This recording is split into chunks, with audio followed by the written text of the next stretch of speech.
तुम याद रखना ट्रेडमार्क हॉरर स्टोरी चैनल है। इस कहानी का कोई भी भाग किसी भी रूप में इस्तेमाल करना कानूनन दंडनीय अपराध है। यह कहानी सिर्फ हमारे YouTube श्रोताओं के लिए है। हमसे संपर्क करने के लिए विजिट करें तुम याद रखना .com या ईमेल करें तुम याद रखना @gmail.com।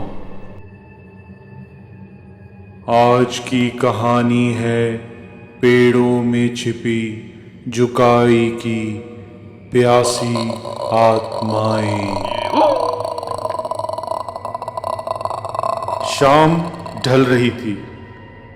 फूजी पर्वत पर ढलते सूरज की नारंगी रोशनी ऐसे लग रही थी जैसे अभी किसी ने बल्ब का स्विच ऑन कर दिया हो। मुझे अचानक ऐसा लगा जैसे मैंने अभी देखना शुरू किया है। गहरे सलेटी आसमान में माउंट फूजी ऐसे चमक रहा था जैसे कीचड़ में कमल खिल गया हो। आंखें थीं कि इस दृश्य से हटना ही नहीं चाहती थी, पर ध्यान सड़क पर रखना जरूरी था। मैंने अपनी बेटी तोशीहिरो से वादा किया था कि उसकी मां माची को ढूंढ कर लाऊंगा। जैसे जैसे मैं आगे बढ़ रहा था, हवा में एक अजीब सा सन्नाटा पसरा जा रहा था। वैसे ही जिंदगी के सारे रंग बेमानी से लग रहे थे। माची को गुम हुए आज 1 महीना हो चुका था। बड़ी अच्छी थी मेरी माची। जिंदगी की हर परेशानी में उसने मेरा साथ हंसते हंसते दिया था। एकदम एक अच्छी लाइफ पार्टनर की तरह। कभी कोई शिकायत नहीं। ये शायद माची का प्यार ही था कि वो घर और ऑफिस दोनों बड़ी अच्छी तरह संभालती थी। मिचिको सुपर स्टोर में वो पिछले 7 साल से काम कर रही थी, पर पिछले साल काजुओ कॉरपोरेशन ने इस स्टोर को टेक ओवर कर लिया था। जापानी अर्थव्यवस्था के गिरने की बात सारी दुनिया जानती है। इसके कारण बहुत सी बड़ी बड़ी कंपनियां बंद हो गईं या बिक गईं। हजारों कामगारों की नौकरियां चली गई थीं। माची उस सुपर स्टोर में कैशियर का काम करती थी। सुपर स्टोर के बहुत सारे पुराने कर्मचारियों को नौकरी के लिए अनफिट बताकर निकाल दिया गया था, पर माची अपने काम में माहिर थी। पिछले 7 साल में आज तक उस पर उंगली उठाने का कोई कारण नहीं था, बल्कि उसने एम्प्लॉय ऑफ द मंथ के कई अवार्ड जीते थे। पर अब काजुओ कॉरपोरेशन पूरी तरह से अपने लोग भर्ती करना चाहती थी। अचानक एक दिन माची पर रुपयों को चुराने का इल्जाम लगाया गया और उसे धक्के देकर स्टोर से निकाल दिया गया। गनीमत है कि हम पुलिस को नहीं बुला रहे। चली जाओ और अब इस स्टोर के आसपास भी मत नजर आना। भरी सड़क पर माची के ऊपर स्टोर के नए मैनेजर मिस्टर आंजू चिल्ला रहे थे। माची इस बेइज्जती से बुरी तरह टूट चुकी थी। वह बिलखती हुई घर आई। मेरी बेटी तोशीहिरो अभी स्कूल से घर नहीं पहुंची थी। लगभग दोपहर 1 बजे तोशीहिरो घर पहुंची तो घर का दरवाजा खुला था।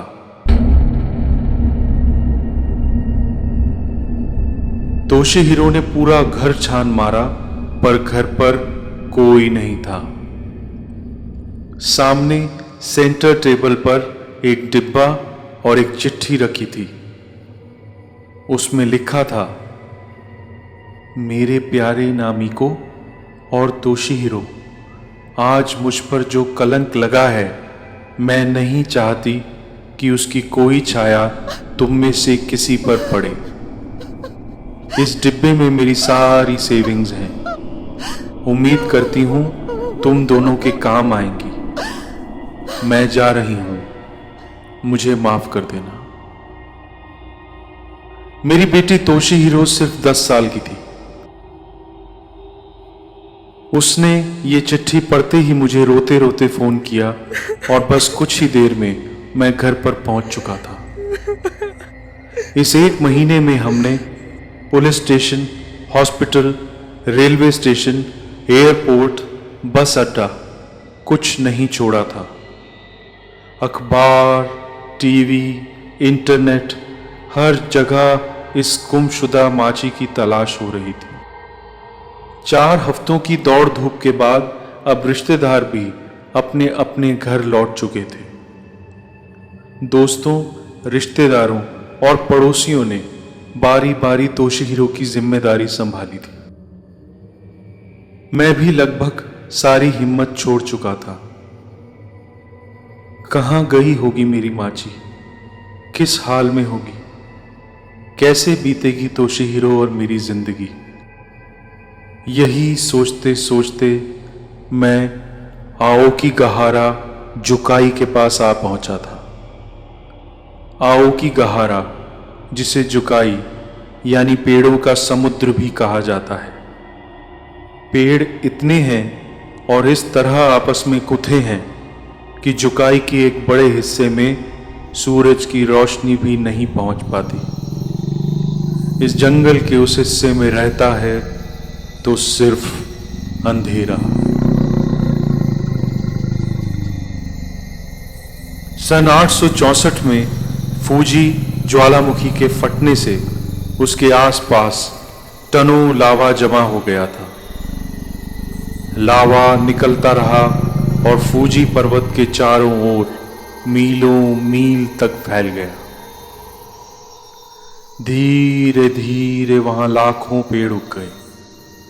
दोपहर के बाद हल्की शाम ढलते ही यहां हाथ को हाथ सुझाई नहीं देता।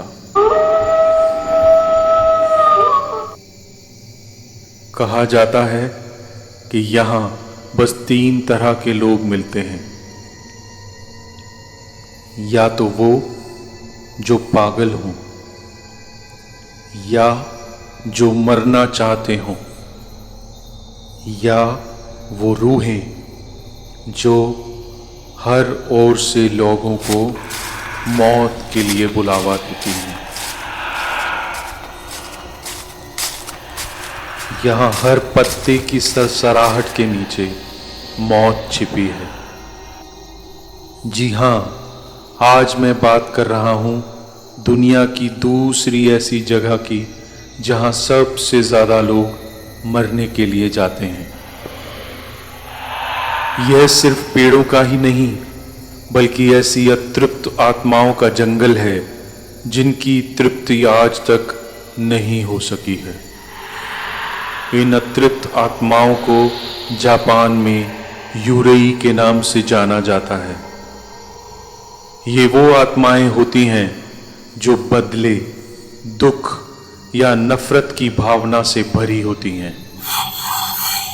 जापान में ऐसा माना जाता है कि हर जीवित व्यक्ति में एक आत्मा होती है जिसे रीकॉन कहा जाता है। किसी की भी मौत के बाद रीकॉन उसके शरीर से निकल जाती है और इंतजार करती है। वो यह देखना चाहती है कि उसकी अंतिम यात्रा की तैयारी कितनी अच्छी तरह करते हैं। यदि सब ठीक हो जाता है तो माना जाता है कि वह अपने पूर्वजों से जाकर मिल जाती है और अपने परिवार की रक्षा बहुत अच्छे से करती है।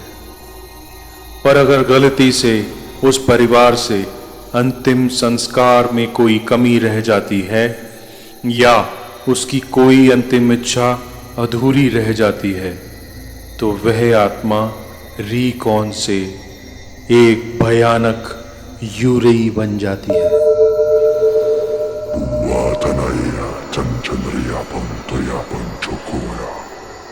यूरेई यानी खौफनाक अतृप्त आत्मा।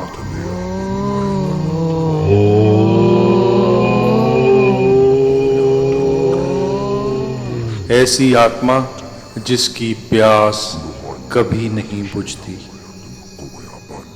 आओ की गहारा जुकाई पर ऐसी यूरेई आत्माओं का काला साया सदियों से मंडरा रहा है।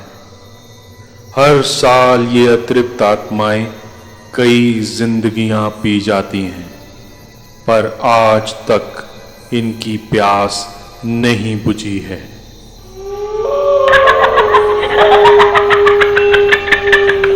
जापानी कथाओं के अनुसार 12वीं शताब्दी में बादशाह सुतोकू को उसके पिता के द्वारा जंगल में भेज दिया गया था।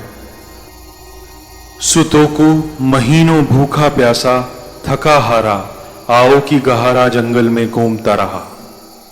धीरे धीरे उसमें बैठने की ताकत भी खत्म हो गई। आखिरी सांसें लेते वक्त उसने श्राप दिया, मैं एक भयानक साये की तरह इस जंगल पर मंडराता रहूंगा।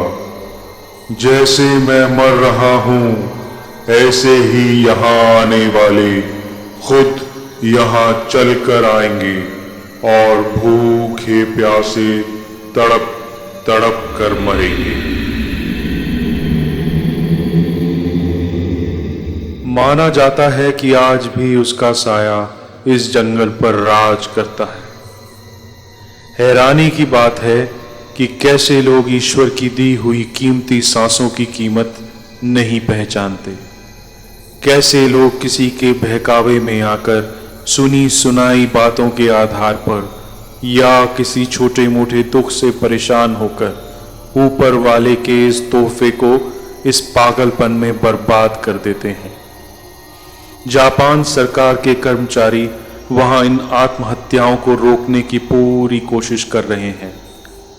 जंगल में जगह जगह बोर्ड लगे हैं कि ऐसा कदम उठाने से पहले अपने भाई बहनों के बारे में सोचिए, अपने माता पिता दोस्तों के बारे में सोचिए। ये जिंदगी ऊपर वाले का तोहफा है, इसे इस तरह बर्बाद मत कीजिए। जिंदगी जीने का नाम है। किसी भी तरह की मदद के लिए सुसाइड हेल्पलाइन पर फोन कीजिए। पर जिसे यहाँ की अतृप्त आत्माएं बुलाती हैं उसकी समझ काम करनी बंद हो जाती है। यहाँ की जमीन सूखे लावे से बनी है और चट्टान की तरह सख्त है। बहुत से लोग यहाँ गुमशुदा लोगों को ढूंढने आते हैं। आम चलन के अनुसार लोग कई मीटर लंबी प्लास्टिक टेप्स यहाँ लेकर आते हैं ताकि पेड़ों के साथ साथ बांधकर वे वापस आते समय बाहर निकलने का रास्ता ढूंढ सकें। पर जैसे जैसे वे टेप लगाकर आगे बढ़ते हैं वैसे वैसे अतृप्त आत्माएं पीछे से या तो उस टेप को हटा देती हैं या टेप का रास्ता बदल दिया जाता है।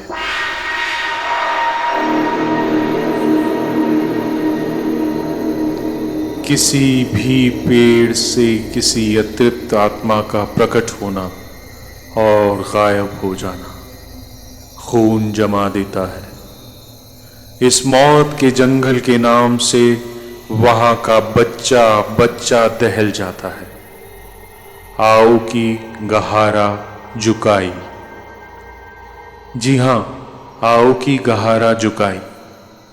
चलते चलते मैं इस मनहूस जंगल के मुहाने पर आ पहुंचा था। साई बैट गुफा झील का पार्किंग लॉट सामने ही था। मुझे यहीं गाड़ी पार्क करनी थी। इस बेहोशी की हालत में भी मैंने ज़रूरत का कुछ सामान रख लिया था। दूरबीन, टॉर्च, कंपास यानी दिशा सूचक यंत्र, पीने का पानी और कुछ खाने का सामान। मैं यहाँ माची को ढूंढने आया था या कि मौत को, मैं नहीं जानता। वैसे भी माची ही मेरी जिंदगी थी, उसके बिना जीना जैसे मौत ही थी। मैंने गाड़ी पार्क की और भारी कदमों से गाड़ी के बाहर निकला। माउंट फूजी कुछ गहरे सलेटी रंग का हो चुका था और आसमान हल्का नीला। अंधेरा बस ढलने को ही था। गहरे सन्नाटे में सामने खड़े थे जुकाई के खौफनाक लंबे काले साए, किसी की भी जिंदगी लील जाने को एकदम तैयार। ऐसा लगा जैसे हजारों मौत के फरिश्ते टकटकी लगाए मेरा इंतजार कर रहे हों। क्या मुझे यहाँ माची मिलेगी? क्या मेरी जिंदगी वापस पहले जैसी हो जाएगी? या क्या तोशिहिरो अपने पिता को भी खो देगी? जानने के लिए सुने इस कहानी का दूसरा भाग। आवाज व कहानी कुशल ग्रोवर। आज की कहानी है पेड़ों में छिपी जुकाई की प्यासी आत्माएं।